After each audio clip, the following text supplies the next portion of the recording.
അപ്പോൾ പൃഥ്വിരാജിന്റെ I nobody എന്ന ചിത്രത്തിന്റെ ടീസറിനെ കുറിച്ചൊരു വീഡിയോ ആയിരുന്നു ഇന്ന് രാത്രി ഞാൻ ശരിക്കും പ്ലാൻ ചെയ്തിരുന്നത്. പക്ഷെ ഒരു കാര്യം 2 ദിവസമായിട്ട് ഇങ്ങനെ മനസ്സിൽ കിടന്നങ്ങ് പുകയുകയാണ്. അതുകൊണ്ട് അത് പറയാതിരിക്കാൻ പറ്റുന്നില്ല. എനിക്ക് പറയാനുള്ളത് ഈ ഒരു തംബ്നെയിലിനെ കുറിച്ചാണ്. മലയാളത്തിലെ 2 വമ്പൻ താരങ്ങൾ ഒരുമിക്കുന്ന ഒരു സിനിമ, അതിന്റെ കണ്ടന്റ് എന്ത് തന്നെയാണെങ്കിലും കാലങ്ങൾക്ക് ശേഷം ഇവർ രണ്ടുപേരും ഒരുമിക്കുന്നതൊന്ന് കാണാൻ കഴിയുന്ന സിനിമ എന്ന നിലക്ക് പ്രേക്ഷകർ തിയേറ്ററിൽ എത്തേണ്ട ഒരു പടമാണത്. അങ്ങനെ ഒരു പടം ഇറങ്ങിയതിന്റെ ഉച്ചയ്ക്ക് തന്നെ ഇയാൾ ഇങ്ങനെ ഒരു തോന്നിവാസം കാണിച്ചു വെച്ചത് എനിക്ക് ഒട്ടും അംഗീകരിക്കാൻ സാധിക്കുന്നില്ല. എന്ത് വൃത്തികേടാണിത്.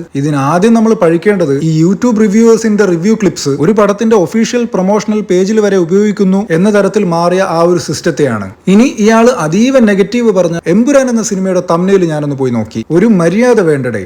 ഇതാണ് അതിൽ എഴുതിയിരിക്കുന്നത്. എമ്പുരാന്റെ ആദ്യ ഭാഗമായ ലൂസിഫർ എന്ന ചിത്രത്തിൽ ബൈജു പറയുന്ന ഒരു മാസ് ഡയലോഗ്. അപ്പോൾ അങ്ങനെ ഒരു സെന്റൻസ് തംബ്നെയിലിൽ വെച്ചതിലൂടെ ഈ വീഡിയോയിൽ ഇയാൾ ഈ സിനിമയെ ഇകഴ്ത്താനാണോ പുകഴ്ത്താനാണോ പോകുന്നതെന്ന് നമുക്ക് മനസ്സിലാവണമെങ്കിൽ ആ വീഡിയോ മുഴുവൻ കാണണം. എന്നാൽ പേട്രിയറ്റ് സിനിമയെ കുറിച്ചുള്ള വീഡിയോയുടെ തംബ്നെയിലിൽ എന്താണ് ഇയാൾ എഴുതി വെച്ചിരിക്കുന്നത്? പെട്ടിയോട്ടോ നിർഗുണ നിർവികാര പടം. ഇവന്റെയൊക്കെ റിവ്യൂ മാത്രം കണ്ട് ഒരു സിനിമയ്ക്ക് പോകണമോ വേണ്ടയോ എന്ന് തീരുമാനിക്കുന്ന, ഇവന്റെ തംബ്നെയിൽ കണ്ട് ഒരു സിനിമ നല്ലതാണോ ചീത്തയാണോ എന്ന് തീരുമാനിക്കുന്ന ഒരു കൂട്ടം മന്ദബുദ്ധി പ്രേക്ഷകർ ഇവിടെ ഉള്ളത് തന്നെയാണ് ഇതിന്റെ പ്രശ്നം. എനിവേസ്, ഇതൊക്കെ പറഞ്ഞിട്ട് എന്തിനാ? ഇവനും മാറാൻ പോകുന്നില്ല, ഇവന്റെ കാഴ്ചക്കാരും മാറാൻ പോകുന്നില്ല. പിന്നെ നമ്മൾ ഒരാൾ ഒരു കാര്യത്തിൽ കുറ്റപ്പെടുത്തുമ്പോൾ നമ്മളും ഒരു സ്വയം അവലോകനം ചെയ്യണമല്ലോ. ഈ ചാനലിൽ ഒരു പുതിയ റിലീസിനെ കുറിച്ച് ഞാൻ ഏറ്റവും മോശമായി സംസാരിച്ചിട്ടുള്ളത് ബബ്ബബ്ബ എന്ന സിനിമയെ പറ്റിയാണ്. പക്ഷേ സിനിമ ഇറങ്ങി 3-ാമത്തെയോ 4-ാമത്തെയോ ദിവസമാണ് ഞാനത് പറയുന്നത്. എന്റെ ആ സിനിമ മോശമായത് മാത്രമായിരുന്നില്ല അങ്ങനെ ഞാൻ പറയാൻ കാരണം. അതിൽ ഒരു എലമെന്റ് ഭയങ്കര ഓവറായി എനിക്ക് തോന്നിയിരുന്നു. ബട്ട് സ്റ്റിൽ സിനിമ ഇറങ്ങി 3-ാമത്തെയോ 4-ാമത്തെയോ ദിവസമാണ് ഞാനത് പറയുന്നത്. ഇനി ആ സിനിമയെ കുറിച്ചുള്ള എന്റെ വീഡിയോയുടെ തംബ്നെയിൽ നമുക്കൊന്ന് നോക്കാം. എന്റെ ഫോളോവേഴ്സ് അല്ലാത്തവർക്ക് യൂട്യൂബിൽ അവരുടെ മുന്നിൽ വരുന്ന 100 കണക്കിന് ഷോർട്സിൽ ഒന്ന് മാത്രമാണ് ഈ ഒരു വീഡിയോ.